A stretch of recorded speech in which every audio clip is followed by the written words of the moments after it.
आप देख रहे हैं पूर्वांचल। एक्चुअली भारत में जिसको धर्म कहा जाता है, बाबा साहब ने उसको अधर्म कहा है। धर्म जो है धर्म बाबा साहब ने भगवान बुद्ध के धर्म में एक ग्रंथ लिखा है, उसमें उन्होंने बहुत स्पष्ट किया है। कहा कि धर्म में उसे कहते हैं जो शील समाधि प्रज्ञा की वृद्धि करता है। और भगवान बुद्ध ने कहा कि जो धर्म के नाम पे जातिवाद फैलाया जा रहा है, जो धर्म के नाम पे सांप्रदायिकता फैलाया जा रहा है, जो धर्म के नाम पे शोषण किया जा रहा है, धर्म के नाम पे अंधविश्वास फैलाया जा रहा है, तो उसको धर्म कैसे कहेंगे? जिन लोगों का उद्देश्य अंधविश्वास फैलाना हो, जिन लोगों का उद्देश्य जातिवाद फैलाना हो, जिन लोगों का उद्देश्य वर्ण व्यवस्था लागू करना हो, जिन लोगों का उद्देश्य जो है बहुजन समाज, जो देश का बहुसंख्यक समाज है, उसका अहित करना हो, तो उसको हम धर्म कैसे कहेंगे? जैसा आपने कहा कि भारत विश्व गुरु था, अब इस समय मोदी जी कह रहे कि भारत विश्व गुरु बनने जा रहा है।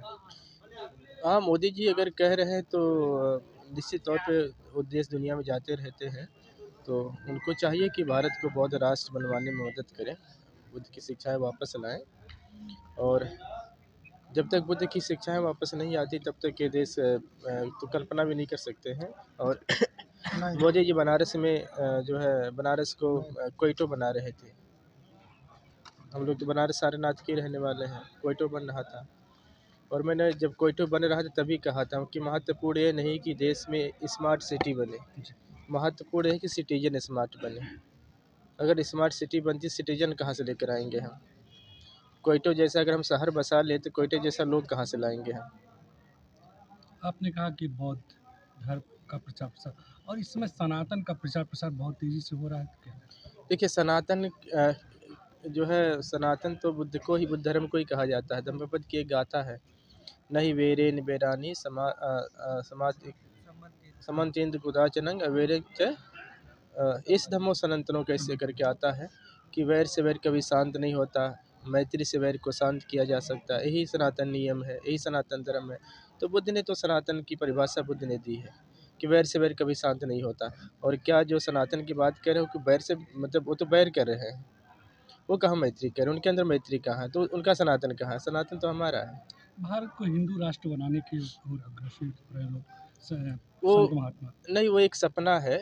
बहुत मतलब उसको क्या कह सकते हैं कि मतलब दिन में भी कोई सपना देखे, रात में भी कोई सपना देखे, सपना तो सपना ही होता है, सपना पूरा नहीं हो सकता है। और इसलिए नहीं पूरा हो सकता है कि जो उनके जो बड़े बड़े भगवान हुए वो तो बना नहीं पाए, जो उनके बड़े बड़े देवी देवता हुए वो तो हिंदू राष्ट्र बना नहीं पाए, और उनके चेले कैसे बना ले जाएंगे दुनिया में? सांसद हो रहा मैं है। आपसे कहना चाहता हूँ कि दुनिया में अभी तक एक दवा नहीं बनी जिससे सारी बीमारी दूर हो जाए। दुनिया में अलग अलग बीमारी है तो अलग अलग दवाएं हैं।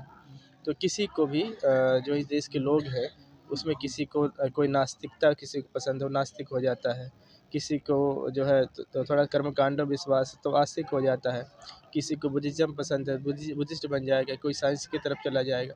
तो ये अलग अलग माइंड सेटअप है, जो जिसको जो विचारधारा पसंद आती है वो विचारधारा को फॉलो कर लेता है। तो ये तो कल्पना छोड़ देना चाहिए कि मतलब कोई राष्ट्र बनने वाला हिंदू हिंदू, राष्ट्र बनने वाला वो कल्पना एक छोड़। तरह नहीं, मतलब वो संभव नहीं हो सकता, हो ही नहीं सकता।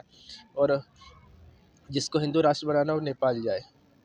नेपाल में तो बागेश्वर धाम लगातार इस चीज़ का सड़कों पर उतर रहे हैं, हिंदू राष्ट्र की मांग कर रहे हैं। आखिर क्या कारण है कि भारत में हिंदुओं की जो मतलब हिंदुओं का देश है और भारत हिंदू राष्ट्र नहीं बन सकता? नहीं, हिंदुओं का और देश कैसे? तमाम इस्लामिक देश हैं तो भारत हिंदू राष्ट्र आखिर क्यों नहीं बन सकता? नहीं, हिंदुओं का देश कैसे कह सकते हैं?